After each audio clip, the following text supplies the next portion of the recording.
So, another segment, slam dunk contest, followed by a riveting 3-point contest, or excuse me, preceded by a riveting 3-point contest, preceded by a riveting skills challenge, which I enjoyed all three of these. Okay.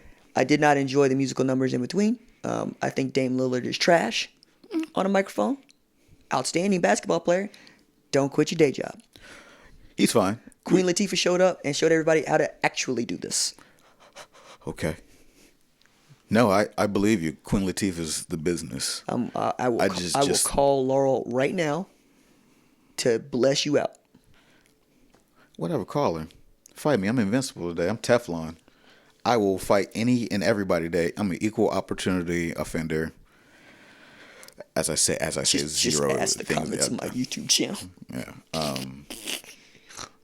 Out here, add me at RJ Young, RJ_Young. Bless me out over there. I didn't watch the 3-point competition. I'm done with that. There's nothing there for me, and I missed the skills championship. They put 30-footers in this year. But that sounds nice. It sounds nice. Wish I'd seen it. I was really all about that dunk contest life. I was trying to crescendo to that, but that's okay. No, hey, I just brought it up. Tell me what you liked about those other things, and then I will. I'm gonna see here. Bam Adebayo winning. Okay. And all the guards or all the shooters got knocked out by big men. Mm-hmm. That I love that. No, that's the future of basketball. Dominic Sabonis knocking folks out. Bam Adebayo hitting shots. Chris Middleton not. That stuff made me happy. It's like, wait a second. We about to have Bam Adebayo versus Dominic Sabonis for the skills challenge title? Yes, sir. Yes, we are. No, there's a degenerate out there that is absolutely cleaning up in Vegas on that one right there. Who's gonna be there in the finals? Yeah, Bam, Sabonis. Shout out to Arvidas. That dude was like one of my basketball idols. I'm like, oh yeah, let's go ahead and burn bright for 3 years. Him and Vlade Divac and Magic Johnson and Hakeem Olajuwon. Let me just see those dudes with the light feet in the court division. Nah, I'm good. Okay. I'm good. I mean, you didn't have basketball idols because you hate basketball. I started watching the NBA because we were friends. Yeah. And I became very, very deep in the NBA because we're friends. Right. Like, you don't know anybody else pulling Fat Lever out. I don't. But I said to say is that, be free. You're not out there you weren't out there practicing, oh no. Let me tell you about Daryl Dawkins. Here's my 3-2-1 like Penny, right? You're not out there being and all of a sudden my basketball knowledge is just falling off a cliff. What bothers me the most about basketball, okay? About basketball is I have to get my own shot. But if I was 6'5", you know what the hell I would not be doing? What would that be? Taking jumpers. Okay. That life chose me. I did not choose that life. So nothing makes me angrier than seeing 6'5" to 7 feet tall taking my money. Look here. It made me happy to see these big gangly dudes out here hitting shots because I know that that's not what they're going to do in the NBA regular. Because that's not their job. Your job is to bang, get boards, kick it out, or put it back. What are you doing putting the ball on the ground? I mean, how else are you supposed to take it from the 3-point line and like dunk on Sean Bradley? You not, fool. You not. I don't know if I agree with this take. You don't have to agree with it. You asked me. Because I agree with you on something like, if you're are 6'5", tall, 6'7", 6'6", right? If the world sees you as tall, yeah, the last thing you need to be doing is shooting the basketball. You need to have your back to the basket. You need to have your feet in the paint. And you need to get this easy money. All right, so you say this, so I can only assume that you have got your will and estate set up, and we're planning your funeral because you're an 85-year-old man ready to die. Basketball was so much greater back in your time when your plumber could be a big man for the Celtics. I'm happy for you. No, that's not what it is. Okay. As I said, I am envious of these tall dudes taking my money. Okay? That's what I said. It is a height discriminatory sport. Well, yeah. But you know what? So is wrestling. And I was captain of that team. But I'm not going up to tall dudes being like, you know what y'all should do? Y'all should really go for these singles and these doubles. No, man. Y'all should really try to put people in these banana splits. You know? Nah, man. Put them in the Tulsa Ride. That was one of my favorite one of my favorite teammates' favorite move. And he was good enough to just do it to anybody. Yeah. But when it's your move, it's basketball. 2 moves and a counter. Okay. Right? 2 moves and counter. When it's your move, or when that's your spot, you always know how to get to it. Like Michael Jordan, I'm getting to my spot. You can know what it is that I plan to do, but I'm getting to my spot. That's wrestling when it's done well. I'm doing my move. There's nothing you can do to stop me from doing my move. Okay. I am hip and switching right now. I see where you're coming from. You could try. I misinterpreted because your voice had a whole lot of Sanford in it, and so if I was, this is a height discriminatory sport. You know what? If I was 6'5", 6'6", 6'7", if I could dunk a basketball, you're right. I'd never shoot a ball. Come on, man. Right. Yes. And even if my life was monkey, there's a monkey's paw that's happened to me, that every time that I went up there for a windmill off the backboard between the legs, a goofy footed dunk, and I broke an ankle. Cool. I'm a rehab and I'm coming back and I'm dunking it again. And if it happens every time I'm dunking, cool. I'm doing that until I can no longer do it. It's kind of like one of those, if I had an 8-pack, I'd never wear shirts again. Yeah, no, I get it. I was insufferable. Yes. Was I not? I mean, did you not do a competition so that people judged you on how? I also had my best friend show up to the apartment gym to make a hype video. Yeah. As I said, we know how I would get down. Right. There would be only one shot, and it would be a dunk over your dead body. Here's the thing: if the Rapture is happening right now, we're still here recording because we might be the vainest people in the world. Absolutely. No, I mean, look, Reggie Jackson.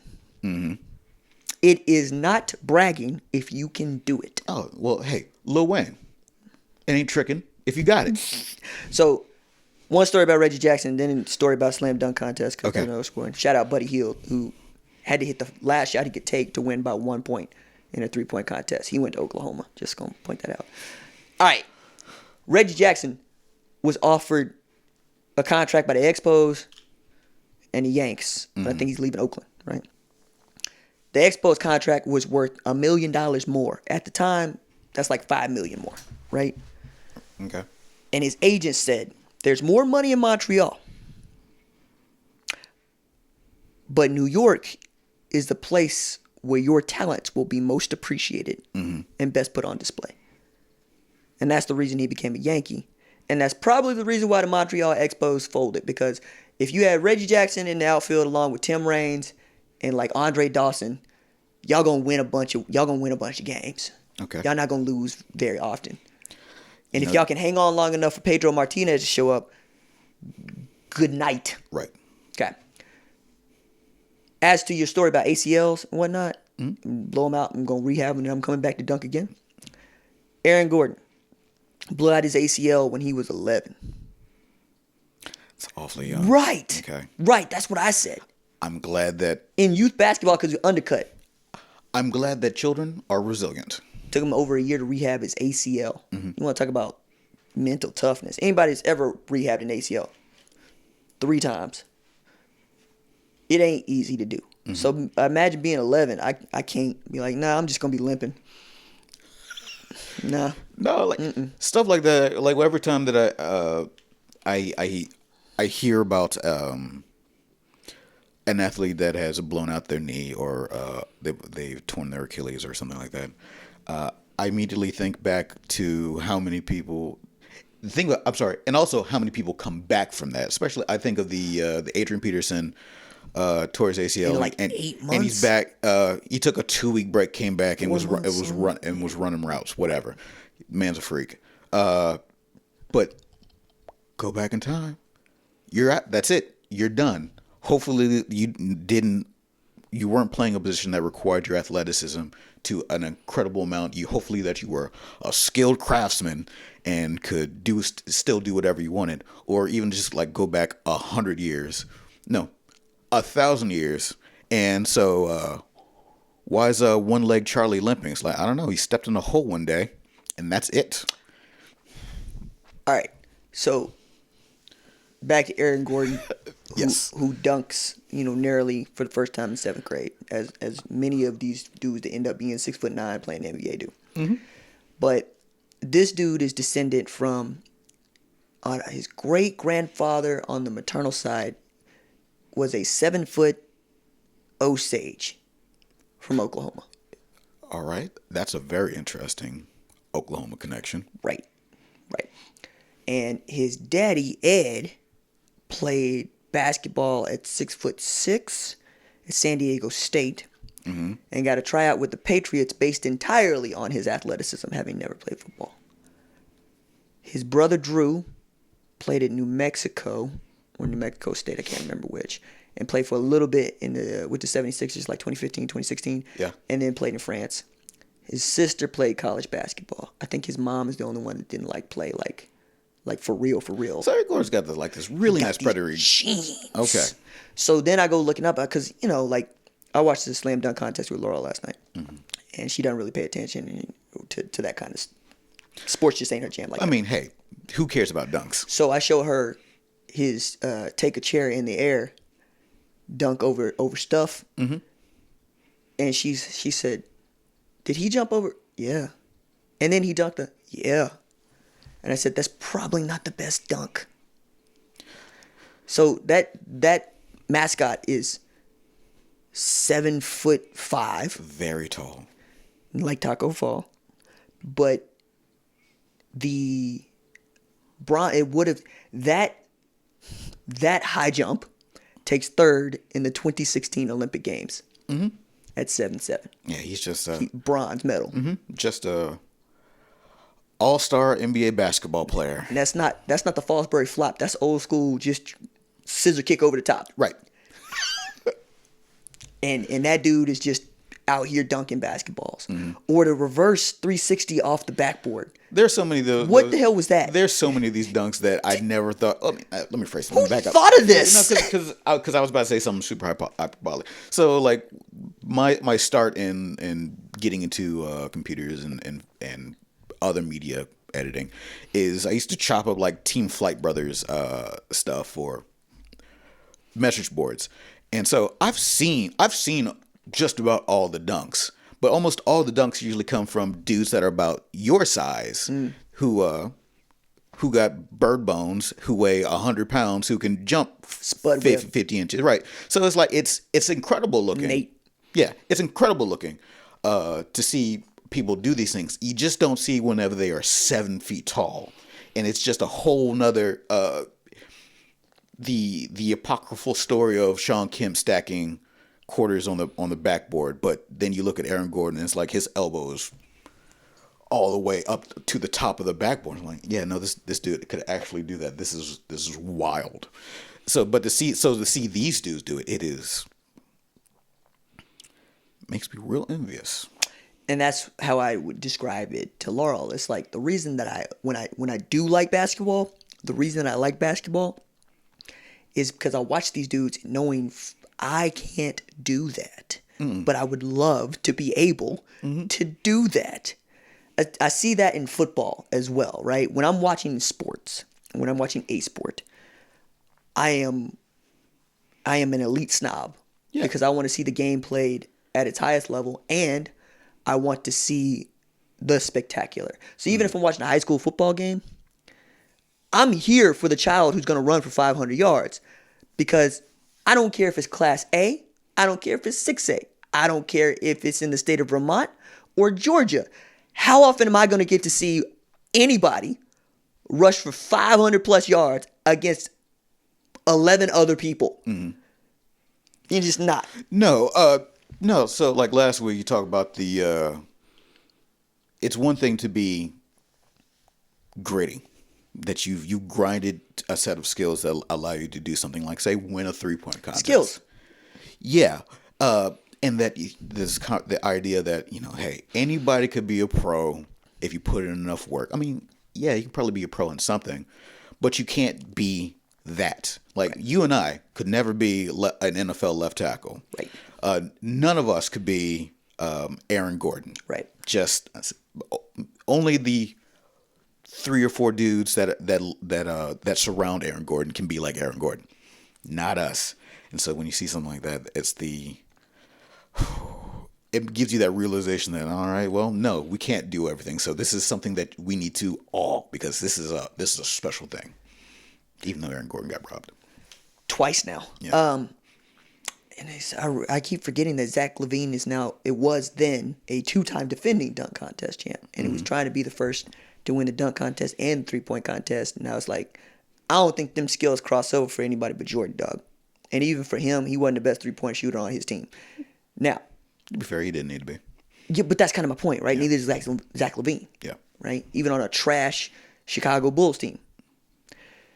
On the other hand, to illustrate your point, Buddy Hield, first round draft pick, top 10 overall pick, really old when he was drafted, right? It's like, what are we doing with a 23-year-old rookie? What are y'all doing? Old, and wasn't there the controversy that he might be even older? Yeah. Coming out of Bahamas. But when he got to Oklahoma, Chavano Rainier Hield could not shoot. So much so that people would yell from the stands, Buddy, pass. Buddy, pass. Because he was energized to Buddy. Yes. He was 6-man. He played hard D. He could get to the basket, right? Yeah. Then, after the first season ended his freshman year, Lon Kruger fixed his jumper. Because Lon Kruger is probably one of the if not the best teacher of basketball. He is the best teacher of basketball I've ever seen. Probably one of the best teachers of basketball ever. Yeah, we're in the Lon Kruger bag. Right. So, fixes his shot. And then what does Buddy do? He sleeps in the gym for an entire summer. Just him and a gun. All summer. Everywhere he goes, he's shooting. And his 3-point percentage went up astronomically. And then by his junior year, he is a knockdown shooter. Yep. And then 2016 takes that team to the Final Four on the strength of being a knockdown shooter. Oh, right. Yeah. So this is my Davidson. I am Steph. Right. Gets to the NBA. It's like, I don't know about this cat. Leading scorer for Sacramento. Knockdown shooter. Like, I want to say, like, going into All-Star break, he calling out Luke Walton because he's coming off the bench. And he's their leading scorer. And he's averaging like 21 a game off the bench. And he's like, I'm not a bench player. That aside, he's shooting 50% from 3 over like the last 2 weeks. Okay? And then in this game, he comes in. He needs like 27 points. And he basically needs to kill the entire Moneyball rack at the end of his time. Yep. And strokes enough to win by a point to take the 3-point contest championship, right? That is a man who built a skill, right? Not athleticism, a skill. Yeah. He's still 6'4". Like, that's the part. It's like, no, he went from not being able to shoot to being the best shooter. Like, we have a trophy that shows it now. Yeah. The best shooter in the NBA. Yeah, no. And even he has to be 6'4". I was gonna say it's nothing that we don't already know. But people talk about Steph Curry being like just a tiny little average pedestrian man out there, and like, no, Steph's still 6'3.5". Right. Yeah. Or my favorite, basketball. Mark Spears, get the hat tip for this. Barack Obama's at the All-Star game because Barack Obama is a basketball nerd. It's an NBA nerd. Yeah, I've heard. Okay. And Chris Paul is at this All-Star game or weekend. Barack Obama walks up to Chris Paul, says, "Man, you really are short." And Chris Paul says, "I'm 6 feet 6'1". And Barack goes, really? And it's one of my favorites because what do we think about 6'1" dudes? We think they're like my size. Like Allen Iverson. People swore up and down Allen Iverson was like 5'8". My man's 6 feet tall. Yeah. And in pads, he looks 6 feet tall. On a basketball floor with other 6'8" individuals. Nah, he ain't gonna look that tall, dog. No, he looks very, very normal size. I think it's just one of those that everybody's lying about their height. And to be fair, like in 1996, yeah, everybody was. But yeah, everybody wants to believe that, Allen Iverson, he's like 5'9" at best. It's just that because he has a 7-foot wingspan he's able to do. Like, it's them answers. No, he does have a 7-foot wingspan, but no, he's tall. He's human, like he's for an average human man. He's tall. He can play in the NBA. 5'8". You can't do it. He's average. Yeah, he's 4 inches taller than the average. That's a lot of space. Mm-hmm. Yeah, allows you to play in the NBA. Man, mm-hmm. I guess we could all say like, but what about Earl Boykins? Like Earl Boykins could ball. Yeah. So Mason got a story about Earl Boykins every showing weight up to the room gym. metric you can think of, Earl Boykins can beat you at it. It's a little bit different. Everybody got that one pro that they were running pickup with. Mm-hmm. I feel bad for the people who ran with Earl Boykins because they probably thought they was going to get somebody. Yo, I used to play pickup basketball with a dude that was a Baylor track burnout. And this dude made everybody look silly. And he's just a dude that's out there sleeping on his girl's couch and using up her gas money. And he ran circles around us.